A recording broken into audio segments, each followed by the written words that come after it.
Hey there, it's Lacy J from Space Bear Media, the makers of Lost in My 40s. Did you know that you can go to spacebearmedia.com right now to access all our content, including our weekly video pre-shows where your hosts ponder ethical questions related to the week's episode and answer some fun questions just for, well, fun. Speaking of fun, if you haven't, thanks to our content, please consider rating or reviewing Lost in My 40s on your favorite app, or recommend us to a friend who loves Lost.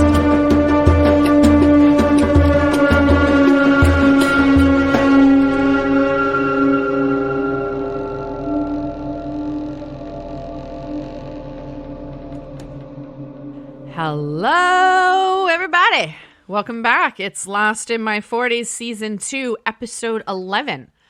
This one is called The Hunting Party. It's a Jack episode. It's my first go at Jack. But first, Benjamin. What? My first go at Jack. Did you like that? Yeah. Yes, yes. Mm-hmm. Hey, Ben. Yeah. What's going on in the power rankings other than Echo blowing everyone away and there being no movement in the bottom?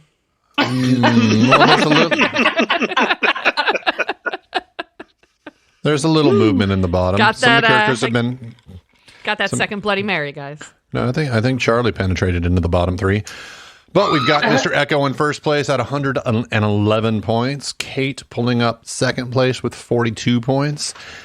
And Dr. Bronze, 36 points. So he's not really that far away from Kate. It's just Echo is he's not gone. Right. Yeah, Echo's just running away with it. The bottom of the barrel is still Randy Douchebag Nations, Mr. Cooper, and Charlie tied for second. Wow. And Anna Lucia and Susan tied for third. All right. Are we ready to do a little Jack again? Looking for yeses on that, but Sure. This episode begins in a flashback. Christian Shepherd is showing his son Jack some radiographs of a spine. They're whispering while two people sit behind them at a table. It kind of looks like a boardroom, but with ways to display medical information. And there's an elderly man, and he says something in Italian. His daughter translates that they don't need to whisper. Her father understands his dire situation. And apparently the man is diagnosed with an inoperable spinal tumor.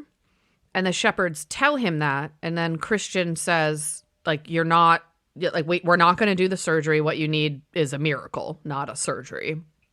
And the man and his daughter plead with Jack, and they tell him that they weren't really here to see Christian. They're here specifically for Jack. They did their research, and they found the miracle worker. And they know what he did for his wife. So, much to Christian's dismay. Yeah, he didn't like that. No, Jack agrees to do the surgery. Well, because there are ethics involved in this. And if somebody is really, if the chances of them dying in a surgery are astronomical, you shouldn't do it. Sorry. Okay, I got a thing with this because in 1989, 17 out of 18 doctors did not want to do a bone marrow transplant on my mother because she only had a 5% chance to survive. Luckily, the head doctor overrode them all, and she got another 20 years. Wow. Yeah. Yeah, she was 5% chance to live. Now, she lied to me when I was a kid and said it was 5% to die, but she didn't want me to worry. Wow. Yep. Okay. That's crazy. Well, there you go. We're now in the hatch. Jack wakes up suddenly. I got a question. I got a question about this whole scene before. If this woman weren't so hot, would Jack have done this? That's a good I'm wondering question. that too. Another side note is the date on the x-rays was 2005. Well, we're in the second season now. Well, yeah, but Yeah, the plane but he's on crashed the in island. 04. Oh, No shit. Little continuity error. Oh, there you yeah. go. Derek's picking I the know, I shit look up. at He that sees weird everything stuff, on the yeah. TV. He's looking at the radiographs, and they're not called x-rays, by the way. From working in medicine, X-rays are the radiation that causes the picture, but the picture itself is called a radiograph. Ah. All right. Sorry. Little medical fun fact. I'm chewing ice from my Bloody Mary. We're in the hatch. Jack is suddenly awake. He looks distressed, like he was dreaming about something terrible. Finds a computer unmanned again. Locke is Man, just what doing a a fucking failure. bang-up job with his schedule. God. Seriously. Which is why he was never in management, like Randy Douchebag. Yep. Yep. So Jack calls out for Locke, finds him unconscious on the floor of the armory. Fucking Michael points a gun at Jack, tells him to stay there. Didn't Michael see that says coming. He's going after Walt. Nobody can stop him. And Jack says, are you going to shoot? Jack says, are you going to shoot me, Michael? Which I kind of loved, because didn't Michael say that to Ana Lucia like 2 episodes ago? Uh-huh. Yeah. 3 episodes ago, maybe? Yep, too. So Michael says no, but that he will shoot the computer if they don't comply, which is a good I threat. wish he would have. Yeah. I want to know what happens. Do you? Well, stay tuned. He tells Jack that the computer isn't what he thinks it is, and that Jack doesn't understand anything. So what the fuck did Walt or an other type to him? Jack is like trying to reason with the guy. Like, look, I fucking told you we're going to get a party together. We're going to go. Like, let me just come with you. Michael says, no, I have to do it now, and I have to do it alone, which sounds like instructions from my point of view. Yep. Just before slamming the door shut and leaving Jack and Locke trapped inside. There's some shots here when they're going back and forth between Michael, having the gun aimed at Jack. They do like the kind of, they show Jack's face and they show Michael and they show Jack's face and they show Michael. In the shots where they're showing Jack, the gun is pointed like at, kind of like straight at him. And when they show from Michael, it's pointed way, way down. So if you take that and you kind of extrapolate, it looks like basically, I think Michael's like 8 feet tall. I don't think that's the case, but I don't think so either, but the island is mysterious. I thought Mr. Echo was super tall, but he really wasn't. Yeah. Well, parts of them aren't anyway. Yeah. oh. Locke wakes up. Jack tells him what happened. Jack wants to have Locke boost him into the air vent, but Locke explains that he's bolted it shut and did that when changing the combination on the door. And I think Jack says something like, well, that was a great plan, or something sassy at him. Makes sense. I thought that Locke Does make said, sense. I bolted it shut from the inside. They're on the inside. Well, they probably don't have anything of the to vault. unscrew the bolts.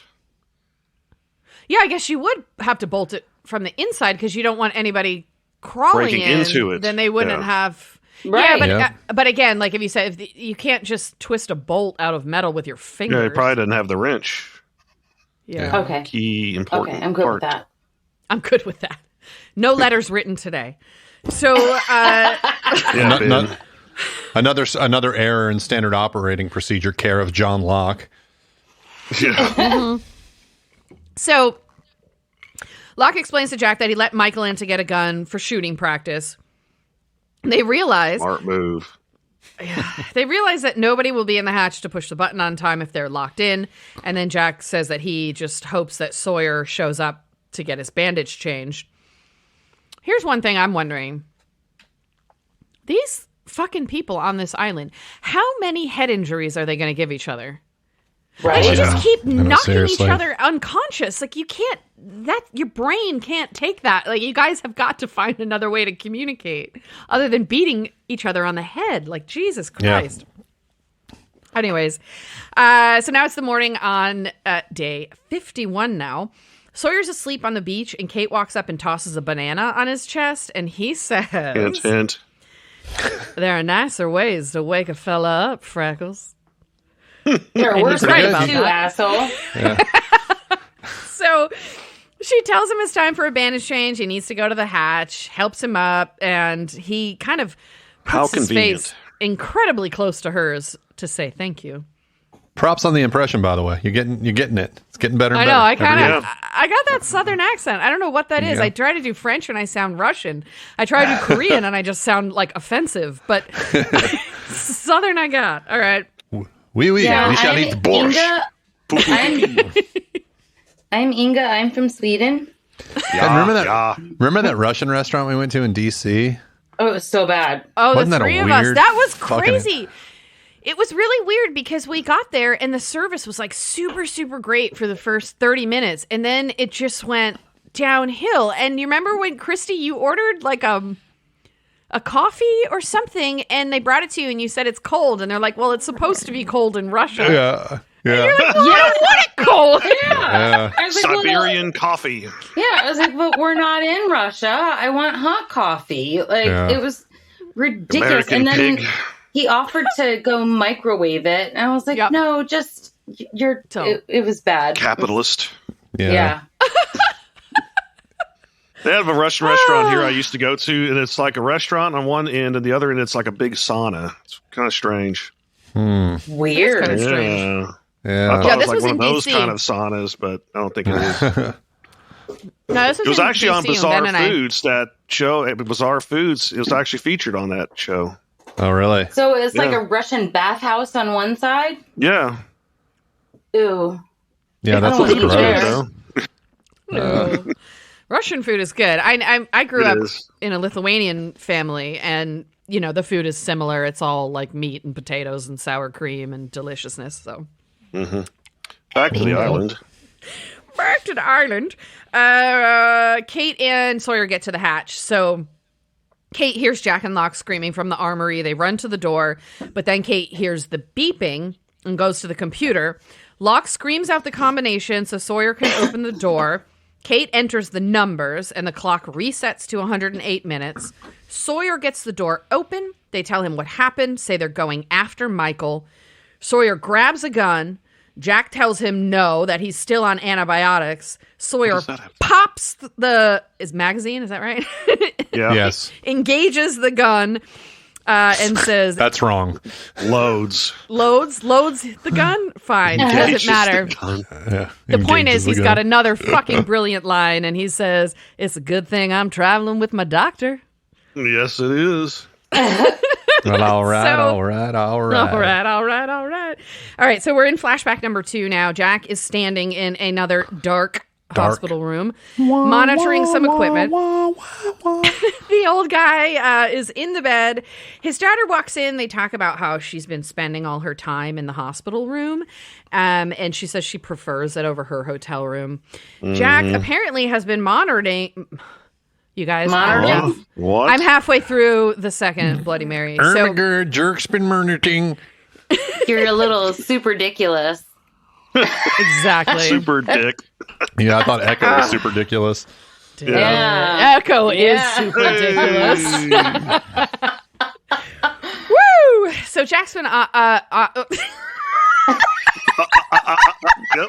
The train has definitely gone off the rails. Yes. Woo! Every time I laugh this hard, I think about that ugly kid, and then it gets. All right, shit. All right, use your words, Jack's babe. been keeping track of this old motherfucker for a month now, getting him ready You know, for surgery, which I find I have to just- bizarre. Yeah. I wrote Yeah, a that note. was I don't strange. think that's how hospitals work. You don't just get a hospital room for a month so that we can monitor you pre-surgery. That's no. That's Unless they're ridiculous. paying a lot of money. Yeah, with a lot of money, I think you can make anything happen. That's right. Yeah, okay. But Well, And that's it super defi- ridiculous. And it definitely set the table that they were like these, this rich Italian family, right? Look at the way they're dressed and everything. So Oh they, yeah, obviously, they travel. Ah! It was gonna kill Oh my me. God. Oh Lord. Oh fuck! It's oh. I was like, I'm like, what is Derek holding up to the screen? Oh, it's a fuck. Anytime somebody's having a bad day, all they have to do is Yep. pull up a picture of that kid. Oh God, kid. stop. I can't. Oh.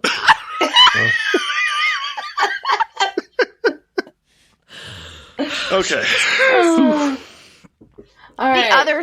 The other thing about them being there for 30 days, even though it's a stupid fucking plot point, not only that they're rich, but that Jack and the daughter, Gabriella, we find out is her name later, have been seeing each other now for a month under this sort of intense kind of situation, right? So Not like seeing each other romantically, but they no. Right. But have been having like a relationship regarding, the father now for a month. So anyways, the daughter then just like up and confesses that she doesn't really believe in miracles, but then says that she bets Jack's wife does. Jack suddenly realizes it's 4:30 in the morning. Like, there are nurses that work overnight shifts that can monitor these machines. I don't know what the fuck he's doing there. But anyways, so he kind of rushes out of the room when he realizes how late it is. Gets home, and Sarah is awake in their bed. Jack apologizes for being so late. And she says, that's the price of being a miracle worker. She gets out of bed, just says that she needs to work out and grade some papers.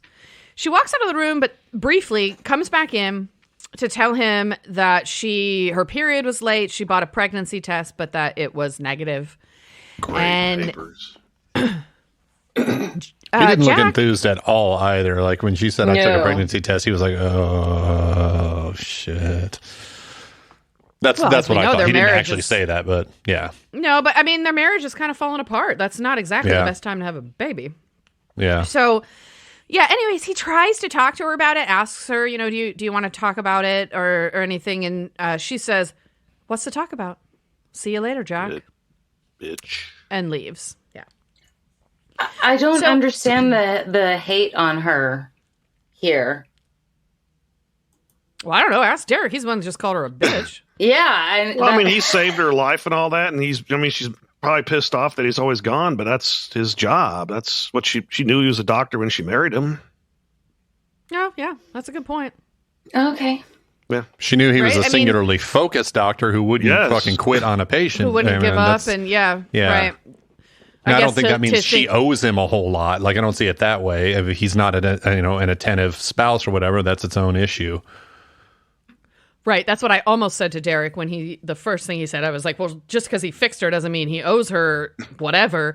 But or she owes him anything. Sorry. Yeah. But as you continue, right, like she did, I would imagine, should have gone into the relationship with open eyes that this guy's a super dedicated surgeon and isn't going to be home a lot. But yeah. Anyway, Locke, Jack, Sawyer, and Kate analyze Michael's tracks, like out in the jungle.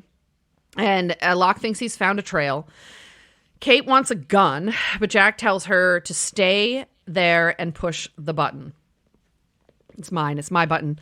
Just kidding. So this pisses her off. She is super angry. It's kind of like harkens back to the whole dynamite expedition.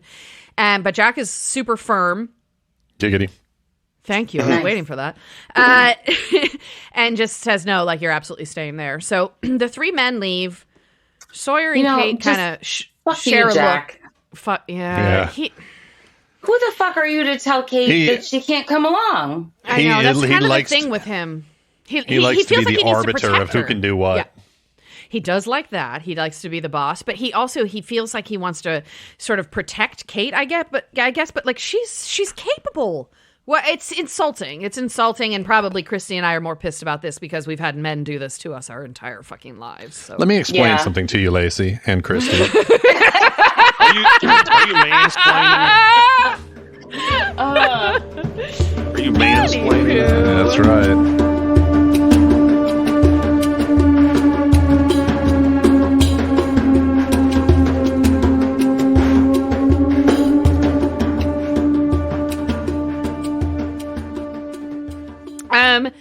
Hiking up a mountain at this point, Sawyer makes some comment about Jack not letting Kate go, and Jack replies, well, why don't you go ask her if I hurt her feelings?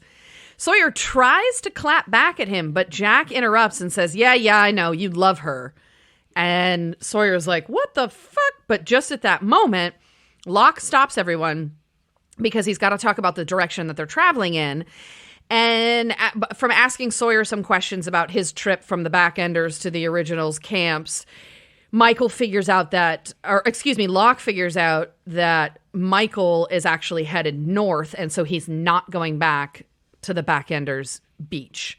Sawyer had another funny line in this scene where Sawyer's like, hey, do you recognize anything? He's like, oh, yeah, there's my favorite leaf.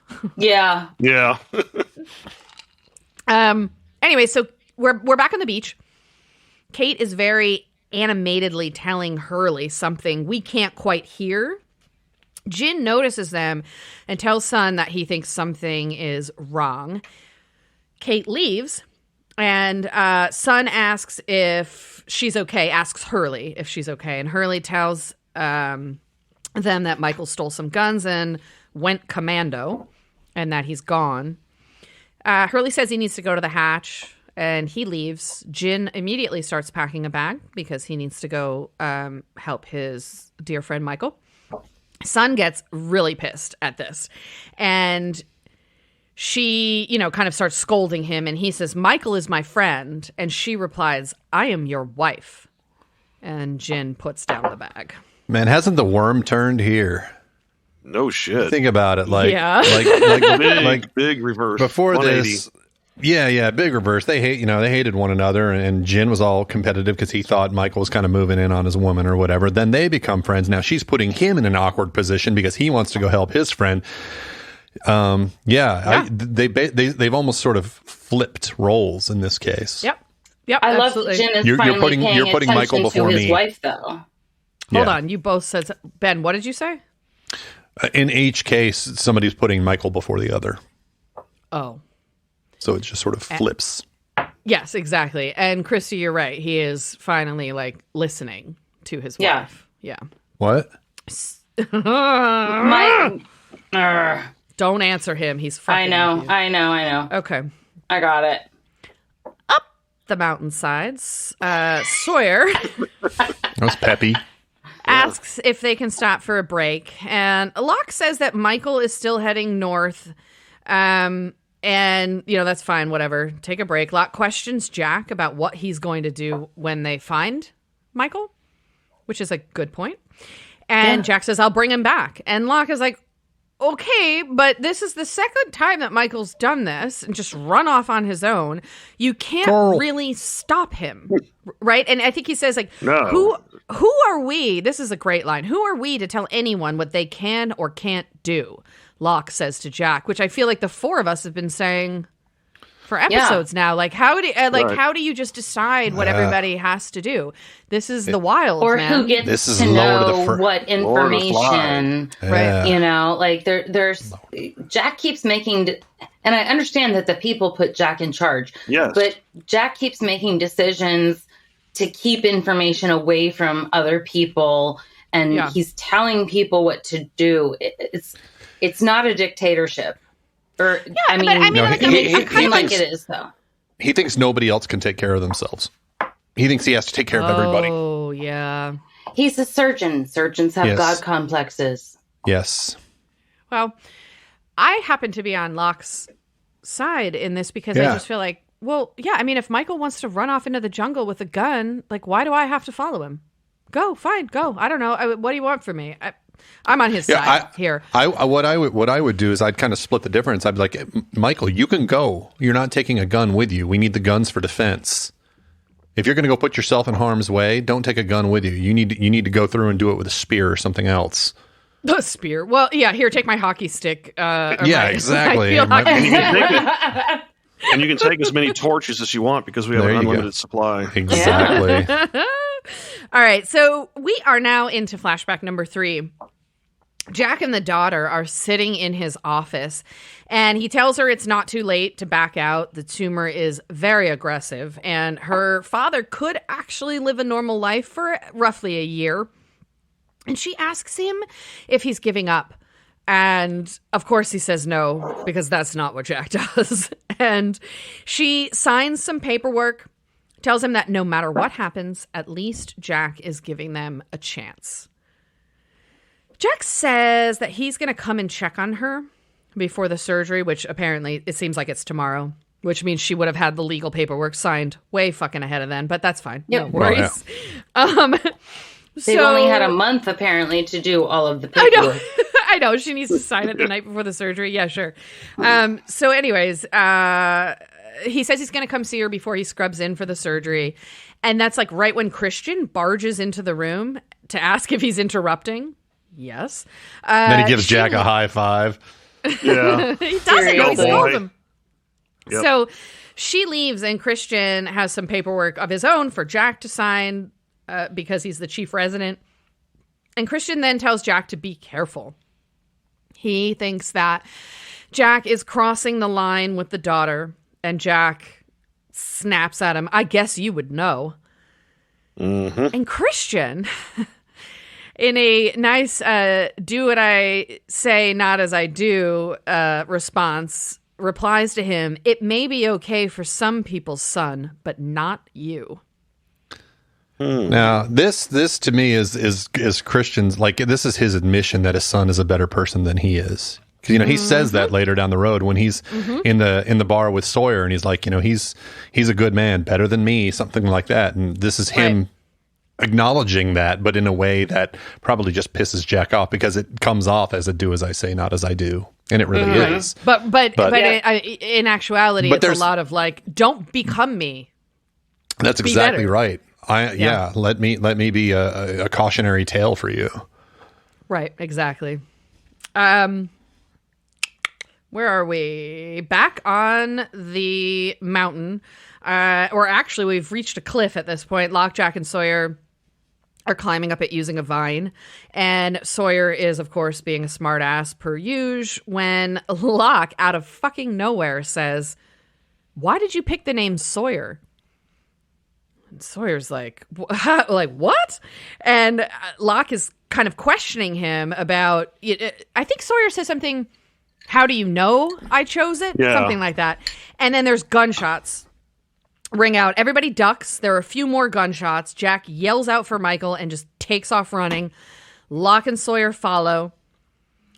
They come to a little clearing and they find bullet marks on some of the bushes, or like the palm trees or whatever, and some shell casings on the ground. This kind of bothers me. Like the gunshots are going off, right? And then there's this silence, and then they start yelling. Like they don't know where these shots are coming from. They don't know who's shooting, and they're giving up their position yell by so doing somebody this. can shoot at you. Right, Jesus, like these people would not have actually survived. No, no, not like that. Definitely not 51 days. Yeah. So, let's see. Oh, so Locke picks up the casings. He says that they're definitely Michael's. He found 3 of them. Sawyer says, "I heard 7 shots." So while Locke is like looking around for Michael's trail so they can take off again, I guess, to run towards danger. And Jack looks at Sawyer and asks him why he's there, and basically wants to know, are you here for Michael or are you here for revenge? Yes. Yes. Such high and holy bullshit from Jack again. I know. Yeah. And Sawyer says, "I got my reasons, Doc, and you got yours." They stare at each other for a minute. Oh, there was one other thing I wanted to mention during the conversation. During the conversation where Locke is asking Sawyer about his name, he says something interesting. He says, "Just an interesting name to choose is all." And it makes me wonder, what does Locke know about the name Sawyer? He knows he's a mundane warrior. Mean pride.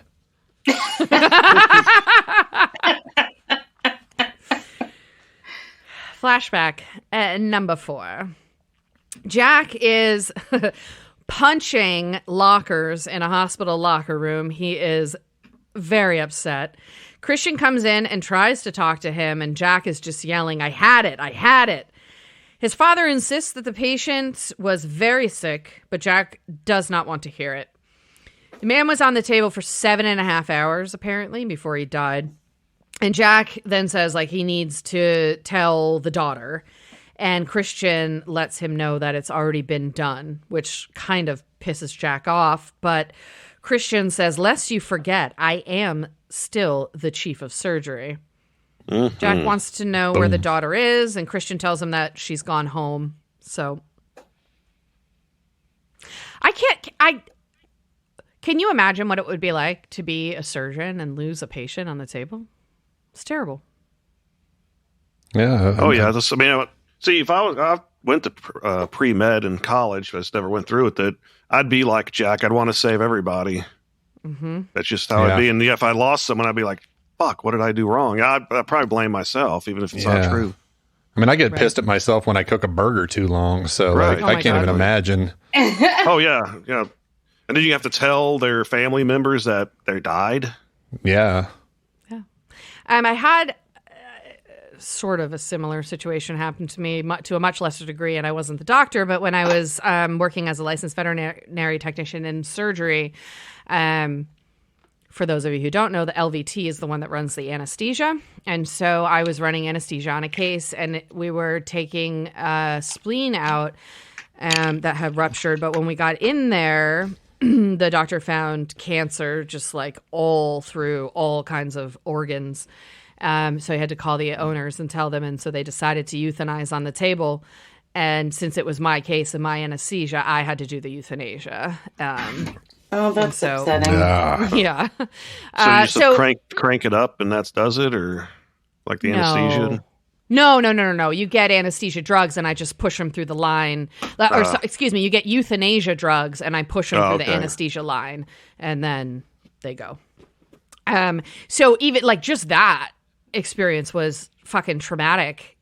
And it was a dog. Like I just can't imagine being a surgeon and losing a patient on the table. That's just fucking insane. I had a cat die in my arms, and that still fucks me up. And that was like 10 years ago. Yeah. Wow. Yeah. So, I couldn't be a surgeon either. I don't have No. I almost don't blame them. Their God complexes. I mean, they really are responsible for people being alive. Yeah. So, right. Anyways, Jack leaves the hospital. He's out in the parking lot now. And he comes across the daughter. She gets out of a car that's hilariously parked directly across from his for some fucking reason. And he says, Gabriella. And that's the first time we actually hear her name. He kind of rushes toward her, and you can tell she's been crying, of course. She thanks him for trying and then bursts into tears. Jack hugs her. And she kisses him. And I feel like, didn't that happen 2 episodes ago with he and Kate? Oh, yeah. So he kisses her back just for a moment, but then stops and says he can't do this. And he walks away, leaving her crying. So he isn't a bad kisser then. Nearly identical to the Kate scene, except for in that aspect, Kate was the one that was running away. But Yep. Almost like a reflection. Exactly.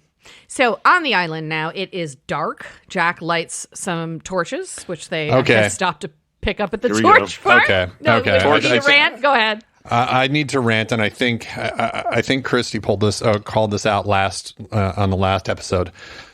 These torches are becoming increasingly ornate.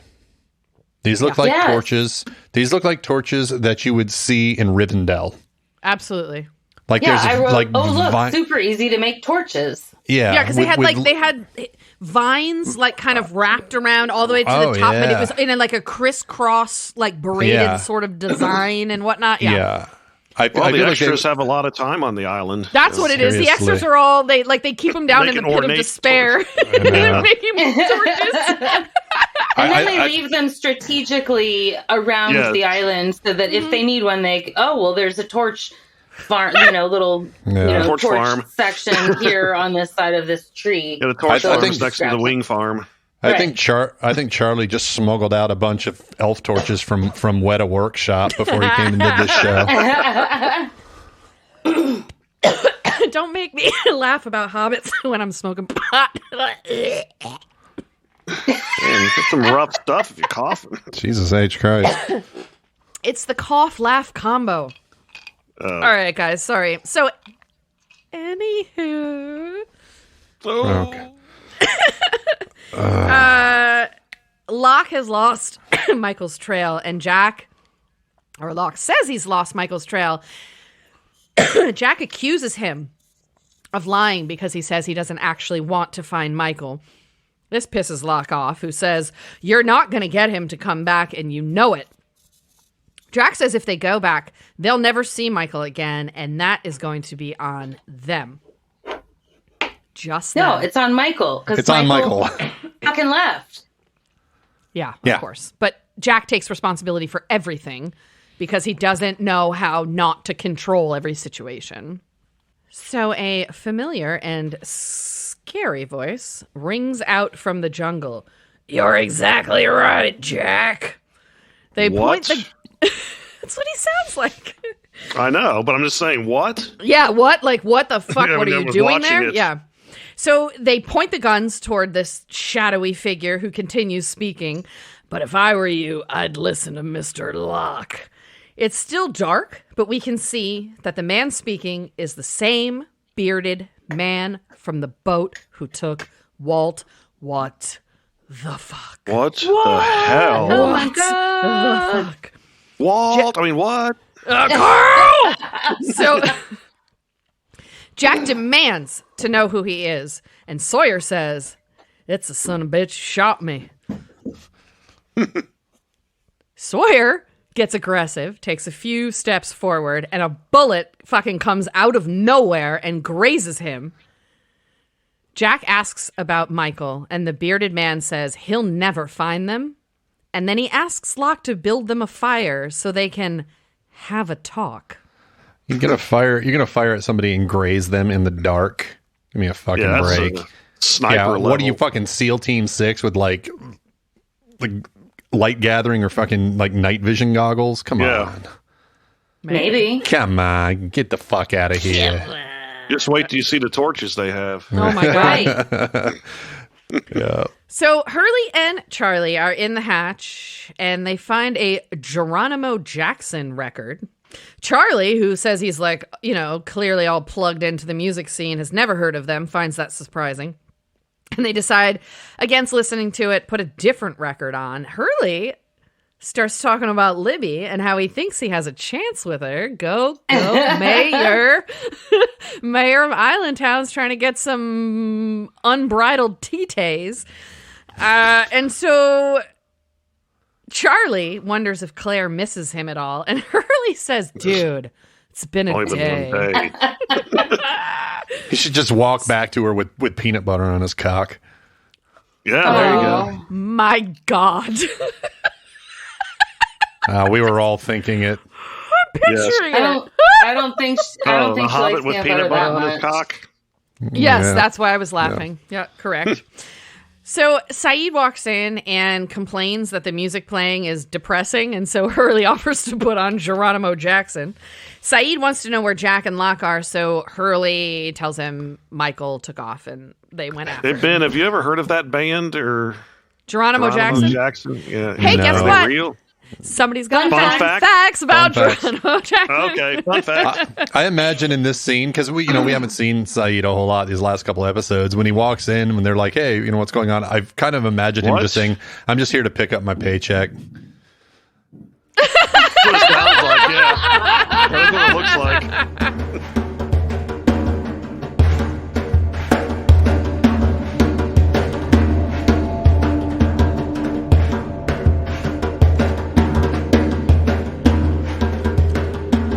Hey, Ben.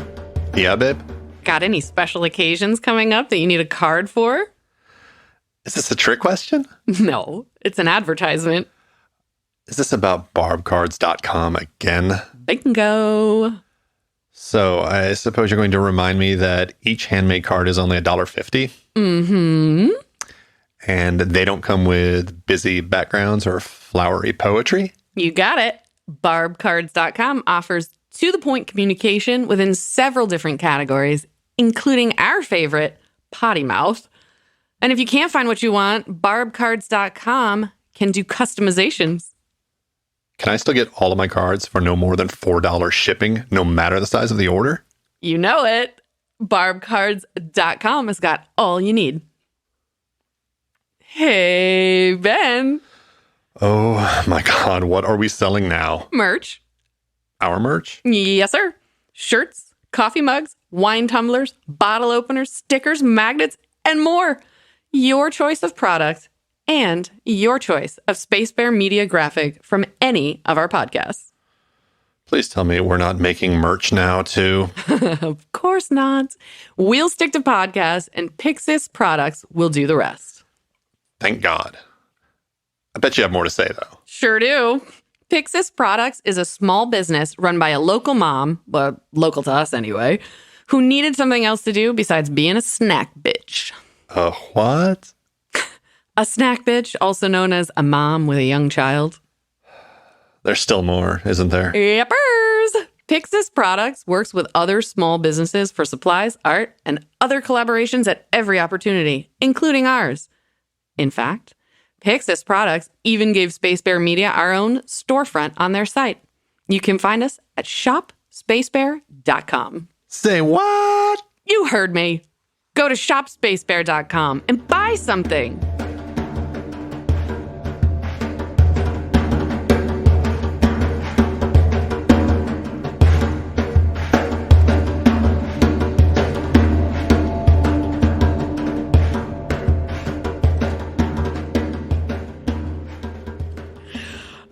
Okay, so back in the jungle, the scary fucking bearded man tells them that he comes in peace, but Jack wants to know where Walt is. Yeah, right. Jack wants to know where Walt is, and the bearded man tells him that Walt is fine and that he is a very special boy, which we know. We know. Jack doesn't know. We know he's got the shine. So then he asks how long they've been on the island. Jack tells him 50 days. And the man sort of like launches into this little diatribe where he's giving an analogy as the island for the other's house. And he says when visiting a new home, does Jack think that it's okay that somebody should just walk into the kitchen, take things that aren't theirs, open doors to rooms they have no business being in? And he then says something interesting that somebody a whole lot smarter than anybody here once said, that man has been blessed with curiosity since the dawn of our species. And then he says, you know the other one about curiosity, don't you? Which is obviously a threat. Jack stares him down, but the man continues. I wish he would have just said, no, I've never. What are you talking about? Yeah, what are you talking about? What is it? What is it? So then the scary man continues telling him that this is their island, and the only reason the originals are living on it is that they're letting them live on it. Ooh. Jack says he doesn't believe him. He thinks there's one more of them, or he thinks there's more originals than there are others, and that if they had any real strength, they wouldn't have had to send Ethan. Well, the mention of Ethan upsets the bearded man, and he screams into the void, light him up! And those auto light torches I know, seriously. They're just... there's dialed them up. There's tens of torches that light up. Tens. Yeah, tens. Like 20, 30, I don't know, tens. Maybe dozens. Dozens is better than tens. Yeah, I'm just... Whatever. Dozens of torches are lit up around them, showing that there are obviously more others than there are originals. The bearded man then tells Jack, there's just been a misunderstanding, and that as long as the survivors stay away from the others, they'll be left alone. But if they cross that line, it'll go from misunderstanding to something else. Dun, dun, dun. The bearded guy then tells Jack to hand over all of the guns and go home. And when Jack refuses, he says something interesting, and let's see if Derek noticed it. He asks Alex to bring her out. Derek, do you recognize the name Alex? No, I forgot. She was born to a French woman. Oh, shit. Where is Alex? Oh, shit. There you go. Now he's catching on. All right.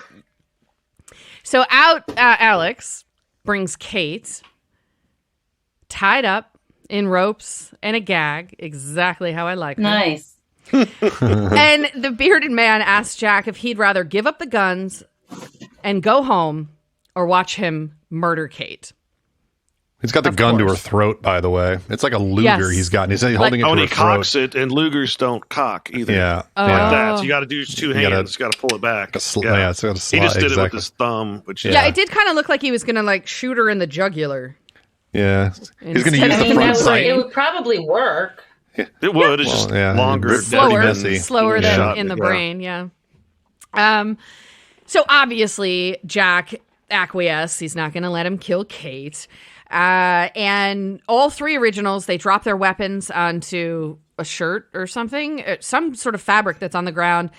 And the bearded man wraps it up, takes the weapons, and Sawyer says, "We ain't done, Zeke."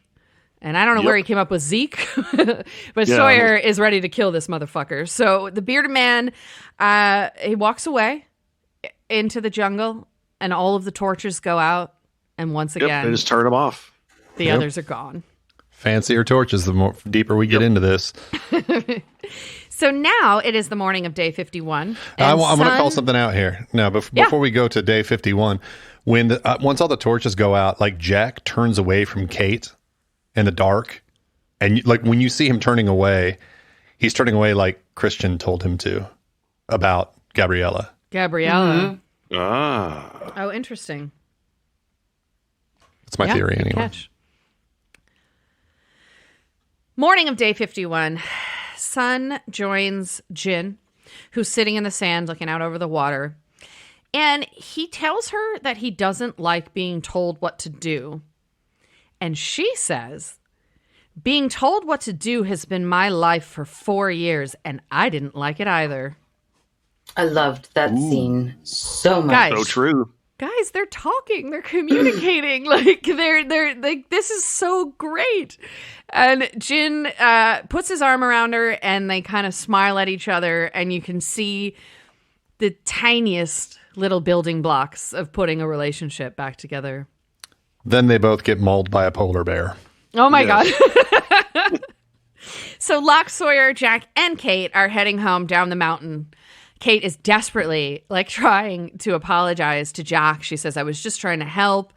And Jack is just ignoring her, will not turn around. And she demands that he speak to her. And she says that he's sorry. And this is brutal. He replies, "Yeah, I'm sorry too." And then walks away from her.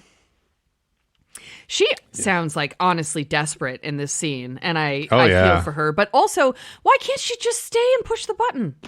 What are you doing? Yeah. She cost him 4 guns. Yeah, that's exactly right. Locke had that second gun that the bearded man saw. Oh, that's right. He did. He made him take it out of like his, what do you have it in sort of an ankle type holster, didn't he? Or is it on the side? Or, like on his thigh. Yeah. So, okay. Flashback number 5. Now, here's another thing that I want to point out here. Like this is, I always see Kate's kind of evolution. There's kind of two sides to her. Jack is one of those sides and Sawyer is the other. Yeah, right? Yes. Of course. So they're sort of like projections of her own psyche. And in this one, with Jack turning away from her, it puts her in a position where she feels like she's going to become more like her father, more because she's going to be with Sawyer, and that makes her sick. So she's desperate to not feel that way. So she clings on to Jack to try to almost, I don't know, hold on to something good, I think is what it feels like to her, which is why she's so desperate when he turns away and it fucks her up. Yeah, it's an excellent analysis. So we enter flashback number 5.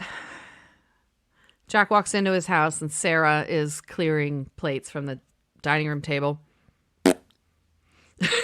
Sarah gets up now. So she says like just once, just a shart. Just one. Oh, shart. Yeah. Her mother was over for dinner or something like that, and she asks how the surgery went. Jack tells her that he died. And they chat for a minute, and then Sarah asks how Gabriella took the death, and Jack replies, "She kissed me. She kissed me, and I kissed back." And he tries to tell her that he didn't really know how it happened. It was, it went really fast, and that he had made a mistake, and he continues with an apology for never being home and how they never talk. He promises to work less. He's going to be there for Sarah. He's going to fix this. They'll be back to the way they were. And he embraces her and she says, "I'm leaving you." And she starts to cry, and she said, I was already leaving you. That's why my mother was here, to help me pack. And Jack is stunned. And this is what I was talking about a couple episodes ago. His sad face, his upset face is really intense. And they kind of stare at each other for a while, and then he's Sarah just a really intense character in general. Yeah.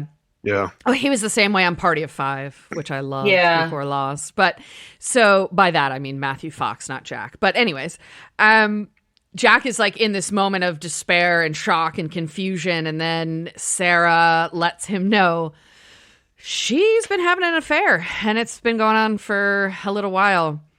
Jack starts crying, and Sarah says, you will always need something to fix. Goodbye. And fucking walks out. Then Jack takes out his phone, pulls up Gabriella on the speed dial. Oh my God. Then just texts her that says, what you doing? Yeah, he should do that. WYD. All right.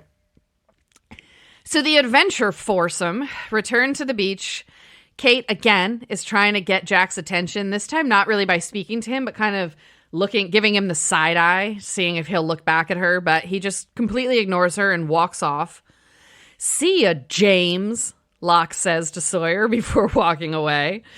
And then Sawyer says to Kate, don't beat yourself up, basically.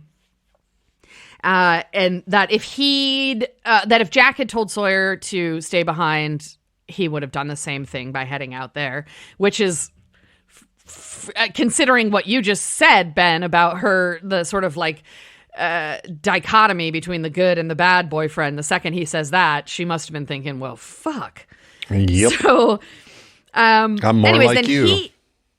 So then he walks away, leaving Kate just kind of standing there alone. Locke stops to see how Claire and Aaron are doing, and as they're chatting, Charlie is standing about 15 feet out from them, just staring like a fucking psychopath. Ana Lucia How can this be your decision? It's the same look, right? Great. Yes, absolutely. So, anyways, Ana Lucia is sitting on the beach with Vincent, and she's like feeding him some fruit or something like that. Jack walks up and comments about her having a new friend, and she jokingly says progress. And she asks about the search for Michael, comments there isn't much that they can do about him running off, so echoing what Locke had to say. Oh, well, I guess so, yeah. And Jack says to her, is it true you killed one of them? She nods.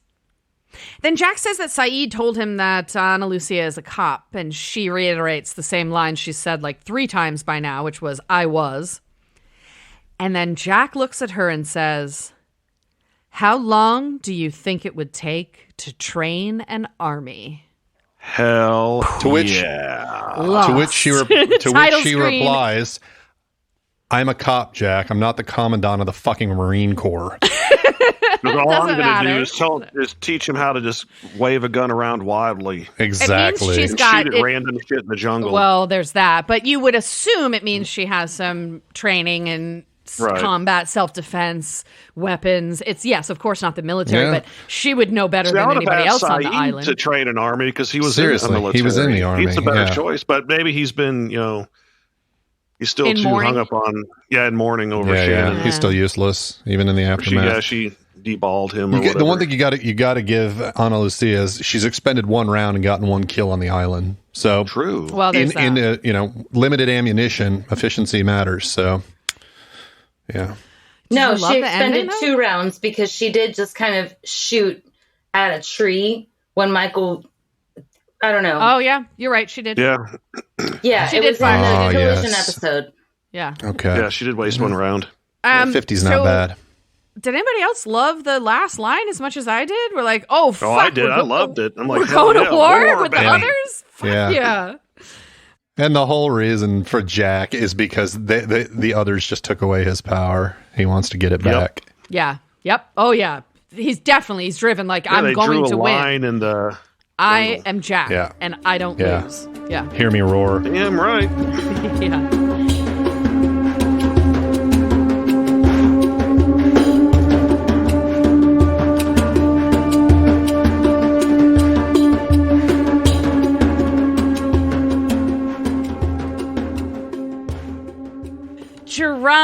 Jackson is not a real band.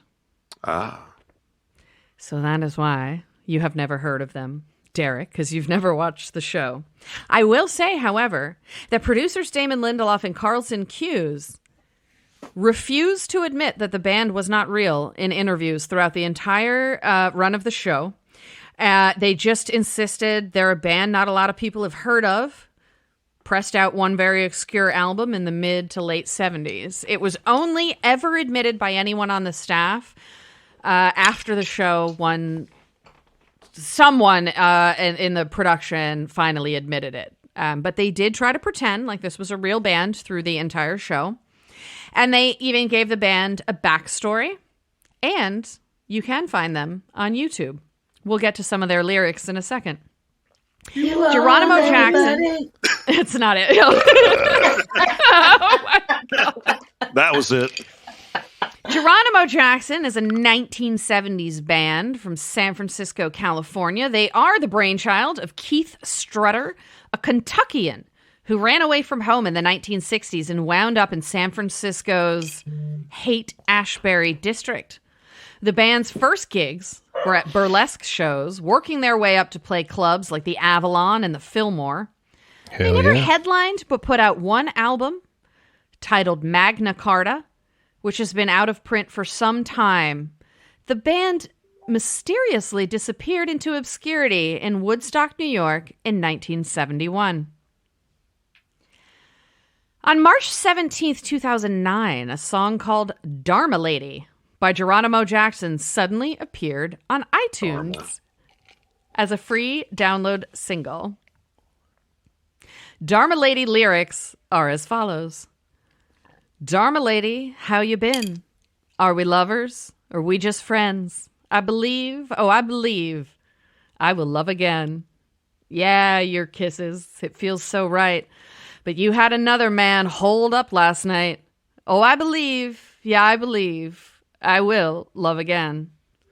I can always tell when you've been drinking, but I never know just what you're thinking. Oh, I believe, I will love again. You say one thing once and two things twice. I'm so confused I can't take my own advice. Oh, I believe, I will love again. Oh, I believe, I will love again. You can find that song on YouTube. All right. Okay. The real Geronimo Jackson is a band called The Donkeys. They are an American indie band from San Diego, California. Their style of music has been compared to previous California bands like the Grateful Dead and Crosby, Stills, Nash and Young. They do have one of their own songs, Excelsior Lady, which was featured as a fictional song for the band Geronimo Jackson. The one I just read to you is also fictional, of course. Mm-hmm. Keep a lookout, Derek. You're the one who notices everything in the background. Keep a lookout later for Geronimo Jackson. They do appear in more than one episode in the future. I'm not going to say too much else about that. All right. I can't believe I forgot about Alex. Holy crap. Yeah, so it didn't hit you during the episode. No, it didn't, actually. That he said Alex. Okay, well, there you go. I think it's because there's been a lag since I've been watching, because... Right, it was because when we take breaks for recording. Yeah. So, yeah, there's so much shit going on in there, There, a lot to keep up with. That's true. What were your best and worst moments then, Derek? If you didn't notice the Alex reference. Well, I did like the confrontation between the survivors and the others because we finally shed some light on, who or what they are. Right. Because, and literally shed light with all those torches. All those fucking torches. But, I mean, that scene's intense, right? When he says light them up, those torches, and you're like, fuck, there's a lot of them. The originals are screwed right now, so. Mm-hmm. Right. And the worst moment was just Sarah leaving Jack. Yeah, it's bad. My worst moment is Sarah admits the affair. My best moment was actually Charlie singing the Kinks to Jin, and then he says, he's like, hey, have you heard of the kinks? And Jin just kind of looks at him and he's like, kinks. And yeah, they don't actually show any translation, no subtitles. And I don't know why, I just found it hilarious. Now that Ben mentioned that he was in jeans and sneakers in that scene in the water, I'm slightly bothered by it, but I loved it when I saw it. I think Jin is just really fucking annoyed with Charlie in that scene because he's like, oh, yeah, you have to be quiet. Yeah, he's like, I'm fishing, you idiot. Yeah. Yeah, fish they're not going to come to that sound. Alrighty. Ben, best and worst moments. Oh, I think my favorite moment was also the confrontation. Just when he says light him up and the torches come on, it's like, okay, that's good. badass. I had forgotten that moment when I assigned this episode to myself. And then as I went through it, I was like, oh yeah, I fucking love this episode. And then my other favorite scene, just kind of sharing with that, is when he says, how long do you think it would take to train an army? Fuck yes. That's so good. Let's do it. Let's go to war, bitch. Hell yeah. As far as the worst scene, I don't really know. This is another one of those ones I don't really know if I had a worst scene. I mean, maybe when his wife leaves him, that's that's kind of a gut punch, but it doesn't hurt as much because you know from his point, like there's not really a whole lot invested in this. That too, yeah. And but we all also know it was never that right from the beginning.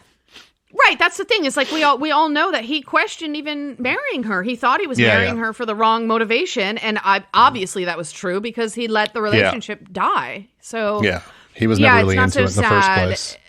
Right, exactly. And it's just like it's not so sad because it never should have been. Yeah. Yeah. Exactly. Christy, best worst? What's up? My best moment was at the end where Sun and Jin kind of come to their understanding. You know, when he's like, I didn't like being told what to do. And she was like, well, that was my life for 4 years. So now you know how it feels. Yeah. First words of communication with them, like since they've been married. Yeah. Every other time it's like one of them trying to confide something and the other one not really being there. And generally she's trying to confide something and he's not there. But I think it's gone the other way a few times. But yeah, this is the first time when there's actually dialogue between them. It's the first time they have both heard each other. Yes. Huh? Yeah. Oh, you motherfucker. I don't think Christy heard you say and she's wondering why I called you. No, I did, and that's why I shut up for a second, because I was like, I just need to walk away from that for a sec. Okay, my worst moment was Jack wanting to train an army. You know, like you have Saeed, who has military training, and you have what's her face, Ana Lucia, who is clearly a shit cop. You know, like I think Boone was probably a better lifeguard than she is a cop. You know? Jack doesn't know that she's like a stone cold psycho killer either. True. Yeah, he doesn't. Yeah. Well, actually, that would probably make her better towards training an army. Well, you'd think Saeed would have said that she tied him up. You would think would have mentioned that. Oh, but no, I mean killing the man that shot her. Oh, yeah, that she just killed him in cold blood. I'm just saying, there are so many of these, apocalypse type TV shows where they're like, okay, well, I'm just gonna take every person who's above the age of 8 and shoot them, teach them how to shoot guns and become an army. And also, what does Jack know about training a fucking army? He's a surgeon. Well, nothing. I guess that's why he's asking Ana Lucia. But but what does she know about training an army? She's a police officer. Exactly. I know, but they're also trying to foster the relationship between the two of them. That's why we keep getting the little sit down scenes with them. So that's why he asks her over Saeed in that moment. I think. Go ahead. I think we could have pulled, if he had gone to Saeed and said that, we could have pulled Saeed out of this pussy whip quagmire he's been in. Yes. Oh, my God. Get him some focus. Yeah, get him back to being useful again. That's right. I was going to say the only thing that Jack really knows, it's not about how to build an army or be a tough guy, but what he knows is he's not going to fucking lose, goddammit. And that's the only thing he's thinking about. Yep. Okay. Yeah. I just okay. I just thought that it was stupid because you see so many of these TV shows and movies and books and stuff like that, where you've got somebody wanting to train an army and yet they have no experience, and neither do any of the people who they could potentially be training. They did it in The Walking Dead. Well, that's what she's talking about. And it was dumb. That's what she means. Yeah, I guess, I mean, in all these situations, like if you're forced into a situation where you have to defend yourself, it's probably a good idea to get fucking organized, which is what an army would be. So, I get it. I get what you're saying, Christy, and how about how maybe it's sort of an overused kind of trope, but it's also like, well, what are they supposed to do? Yeah, okay, that's a good point on the other side. Right, like they better fucking get organized, or they might just get wiped out by these psychos with the flip on and flip off torches. If the others wanted to wipe them out, they would have wiped them out already. They would have done it right then. Yeah. Yeah, well, we know a little bit. Like, there's something going on with the others that has not been revealed. Why do they want Walt? Why did they want Alex? Why did they kidnap certain people from the beach? Like, there's definitely some other point to what they're up to than just being murderous. So, yeah, you're right about that. Yeah. They haven't really been going after them. The only people that have died at the hands of the others were the guy that what's his name?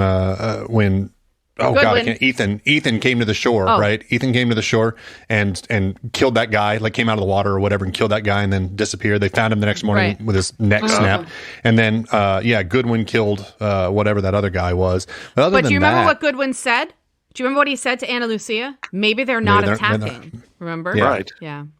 Nathan was the guy that Goodwin killed. That's right. Killed. Yeah. Snapped his neck like he was a twig. So if the others wanted to truly wipe them out, they would have done it already. And Jack has to know that. They had them. Yeah, but I don't think does Jack care. No, Jack doesn't care, though. He feels like he's been threatened by this person. This man told him you can't have Walt back. Michael's never going to find him. And Jack just does not know how to fucking deal with that. It's like, no, I'm Jack. I have to win. He doesn't think about any of the rest of that. No, he doesn't. If he wants to keep his people safe, he should leave them the fuck alone. Leave the others alone. They should know that at this point. Yes. Yeah, the others, the bearded guy said, hey, just don't cross this line and you'll be fine. Right. Yeah. Right. So then obviously the first fucking thing Jack wants to do is cross the line. But Zeke, using Sawyer's nickname for him, Zeke it's not his real name, and his real name is so fucking great, but I'm not going to say it. Yeah, it hasn't been said yet. Right. No, it hasn't, and I'm not going to say it out loud, but it's great. Christy, what were you saying? He also says something to them to the effect of, when he's talking to Jack about, taking off your shoes and putting your feet up on somebody's coffee table the first time you're in their house.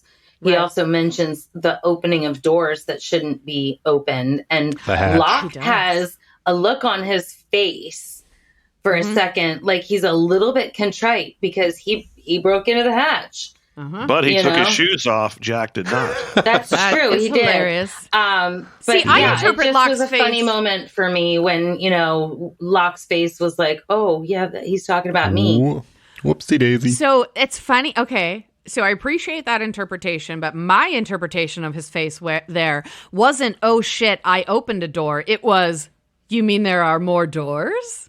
Yes. Oh. Yes. So that was how I saw, because that's Locke, right? That's Locke's singular focus of I need to know all things the island. So I was picturing in his head that he was like, what do you mean doors? More doors, more doors. Yeah, exactly. More door. More door. Oh my God. Ho door. No door.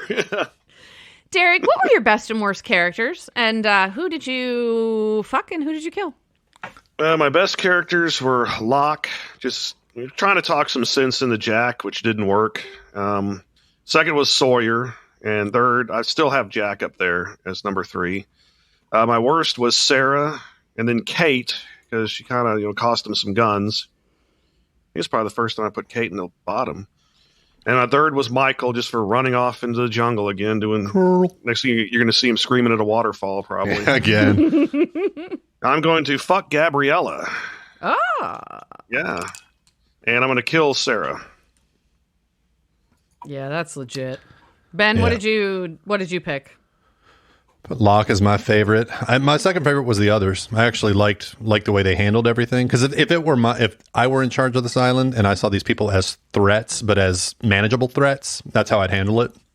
So I kind of actually agree, knowing that there's other things that they've got kind of cooking going on that island. Then Sawyer as my third best, because he was just in rare form, and I thought it was good. Yeah. This episode. I got Michael as my worst because, God, he just keeps doing the same fucking thing. I got Kate as second worst. He is predictable at this point. Yeah. One of the first times Kate's ever been in my bottom three, and then Sarah as third worst. I'm going to fuck Gabriella twice because we're not going to see her again. We're not going to see her again. Yep. No, we're not going to see her again. I don't think we're going to see her again, so I'm getting it while I can now. And Gabriella, she's not somebody I like. I think I'd normally be attracted to because she's almost too hot. But I'll let. Hey, now wait a second. What are you saying here? Wow, I caught that. No. There's okay. What did he say? There's me, So and then I'm there's not Chris. too hot. Okay. I'm not too hot. That's fine. Okay. No, that's fine. No, that's fine. What about Chris Hemsworth? We're sort of a yeah. similar build, but yeah, exactly. So don't say that shit is not right. Come on, forget about it. And I'm going to kill Sarah. You're about to kill me. Yeah. Oh my God. Okay. My best character was Locke. He's just steady, ready, always. And he's right about Lock Michael. the rock. If Michael wants to go. My second is Sawyer. He's sick. He's still on this adventure. He's got to be, always there for all of it. My third was actually Jin, because he's finally being honest with his wife. And that deserves some recognition.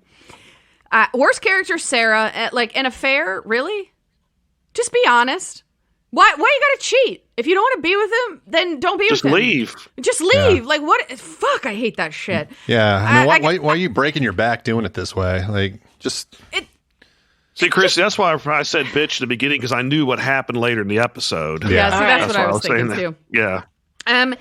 I have got Jack, actually, as my second worst, because he took a loser case because he just cannot fucking deal with saying no and having Can't the right blame him. boundaries. And then the second week in a row, I have Kate in my bottom. She's my bottom What? third. Because just damn it, Kate, you should have stayed at the hatch. I understand that Jack is being like a misogynistic jackass when he pulls that shit, but still, look what happened. And so They she lost made the guns. list. I didn't kill anyone this week. No, that's not true. I think I killed Sarah. Actually, I lied for a second. I didn't kill anyone on my written timeline, but I did put it in the spreadsheet. So, killed Sarah because fuck her. As far as fucking me, what I really wanted was for Locke, Sawyer, and Jack to run a train on me on the side of that mountain. But Ben won't make the spreadsheet work, so I can put 3 people in. What? So Because if instead, I put I'm gonna 3, you're going to want 4, and if I put 4, you're going to have an orgy. You're gonna be fucking the whole island. Seriously. So instead, this week, I'm having an angry threesome with Jack and Kate. Who's next? Christy? Top 3, Locke, Sawyer, and Son. Bottom 3, Sarah, Jack, and Kate, in that order. I'm going to fuck Gabriella because she is lovely. She's not... I mean, she's not too hot, though. She's not too hot. She's almost too hot. And I'm going to kill the others. Oh, all right. Ben? How did the power rankings look after this week? We got some activity. Mr. Echo didn't change this week, but he's still far and away in the lead with 111 points. Locke jumped from out of the top 3 into second place this week with 45 points, and Kate is now in third place with 37, which pushes Jack out of the top 3. Wow, nice surge for Locke. He did that last season too. He came up and surged into second. Never did catch Kate, but yeah. Yep. Oh, he caught her, and then she ended up being in front of him. But he was in the lead for a lot of last season, actually. But in the bottom, I don't know of why the I didn't barrel, remember that for some reason. Okay. We have Randy Douchebag Nations in second place. We still have Mr. Cooper and Charlie tied there. And then we now have a three-way tie in third with Ana Lucia, Susan, and Sarah. She went down to negative 20. She just jumped into that spot like from nowhere. Yeah. Yep. Wow. It's so crazy that we have that many people that close together in the bottom when we have a fucking over horse race in the front. It's just that's really and interesting. if you go into fourth place, you've got a four-way tie between Mr. Kim, Sabrina Carlisle, Goodwin, and Kate's mom. So holy fuck, there are just a lot of really shitty people in this season. yeah. Alrighty, what's your final impression, Christy? It was a good episode. I liked it. I didn't like a lot of the Jack stuff and the Sarah stuff on both sides. I know that a lot of you were like, Sarah was awful. Sarah shouldn't have done that. And while I agree with that, Jack was an absentee husband at the same time. Yeah. So they were both guilty of not nurturing their own relationship. Right. Agreed. Yeah. Yep. Which, for anyone who's been in a long-term relationship, if you don't do that, I mean, you're fucked. That's probably why I don't understand, because I had that. I've never been married, never even lived with someone. So yeah, really? you have to consciously make the decision to grow together. Yep. Otherwise, you will just naturally grow apart at some point. So I guess that's why my parents stayed together for 40 years. Yeah. 40 years. Wow. Until she died. So it would have been longer. Oh yeah, it'd have been until he died. Yeah. Yeah, I agree. Like going anywhere.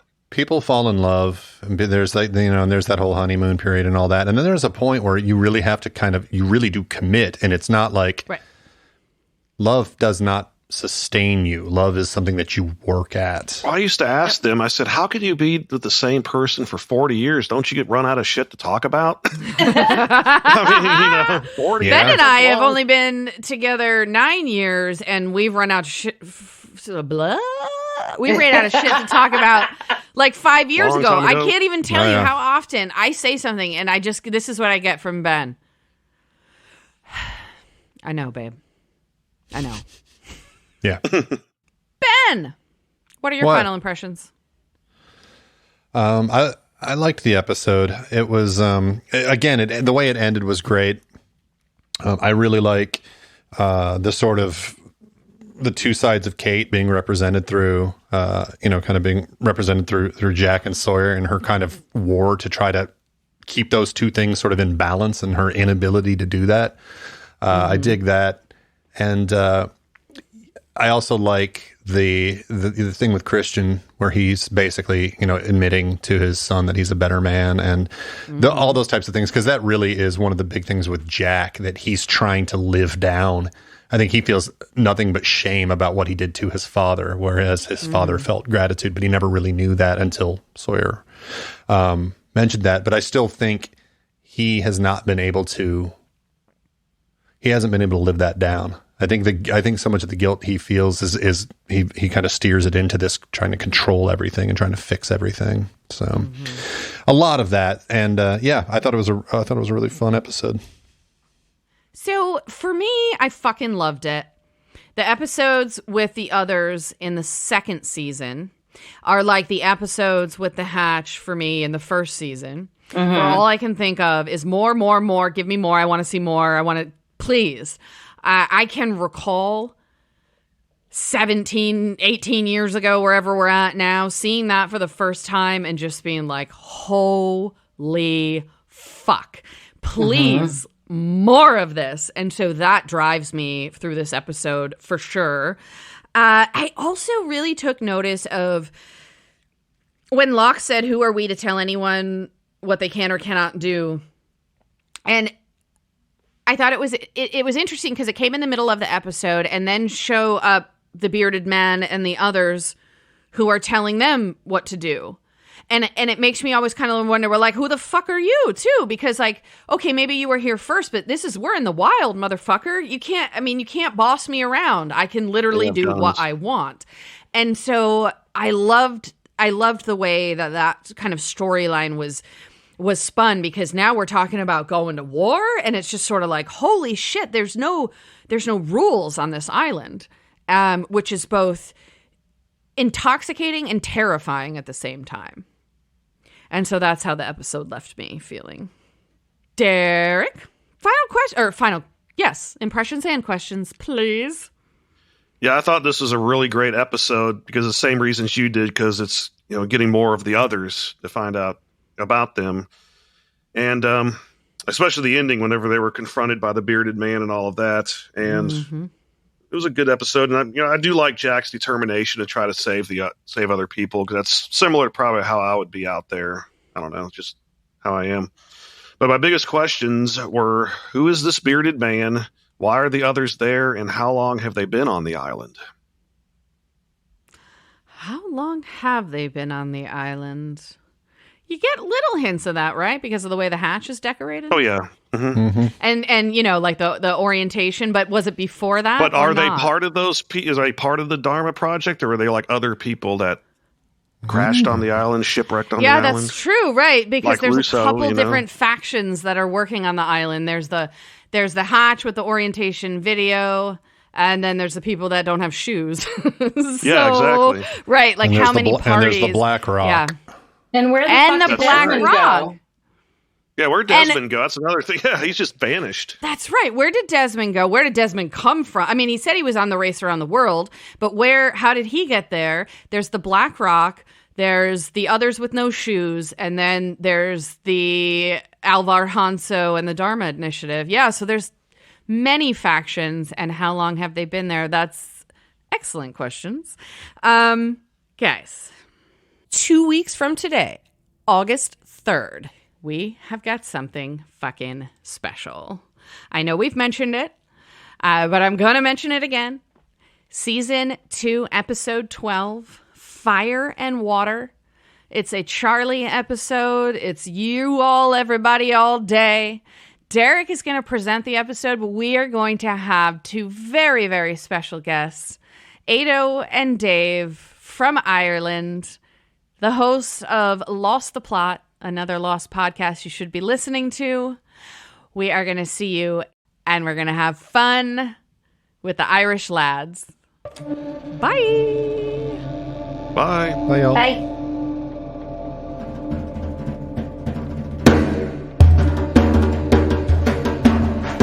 Lost in My 40s is a Space Bear Media production. Executive produced and edited by me, Lacy J. Sound engineering, editing, and original music by Benjamin Trimp.